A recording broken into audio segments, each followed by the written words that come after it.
Éternité. Jean-Luc, il y a deux petits objets rouges. L'un qui fait honneur à cet ordre, la Légion d'honneur pour ton engagement, et puis un autre qui nous renvoie au sida, qui fut l'autre virus qui a bousculé nos vies, où on a perdu des proches. Tu es une des figures sur cette question, et tu as eu de nombreux échanges avec Anne là-dessus. Ça a été au cœur aussi des combats, des nombreuses marches des fiertés. Faut que tu nous dises, là.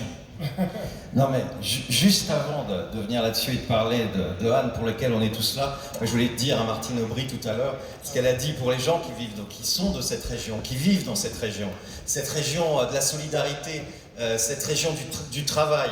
Et vous savez, moi qui ai eu ma famille qui est arrivée dans les corons de Neulémine, à côté de Béthune, où on vivait, nous les Espagnols, Anne, les Italiens, les Portugais, les Polonais, nous vivions ensemble, nous nous aimions, nous travaillions ensemble. La République, et voilà, c'est ça la République. C'est pas zéro la République, c'est ça, c'est ce qu'on a vécu dans le Nord, Martine, tous ensemble. Alors sur le sida, évidemment, avec Anne était présidente du CRIPS, du Centre régional d'information du sida d'Île-de-France, et j'étais son vice-président.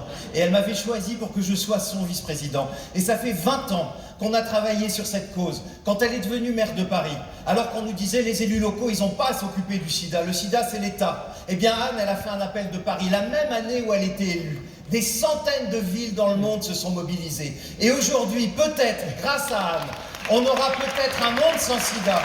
Parce que le monde sans sida, c'est le sida qui a dit qu'en 2030, il ne devrait plus y avoir de personnes qui naissent sans ce virus.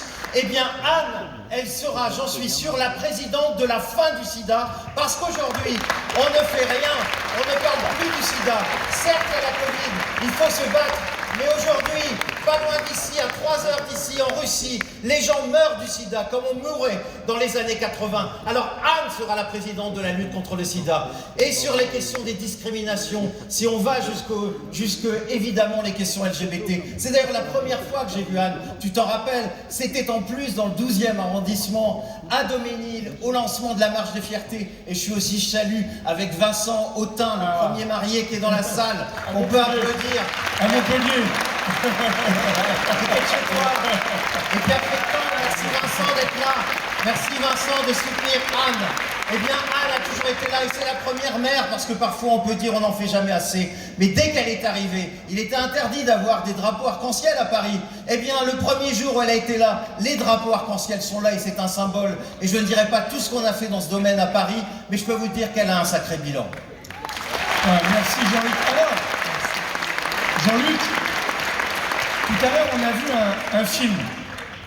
On a vu Gambetta, Clémenceau, etc. Alors, je vous invite à venir, on est en 2037.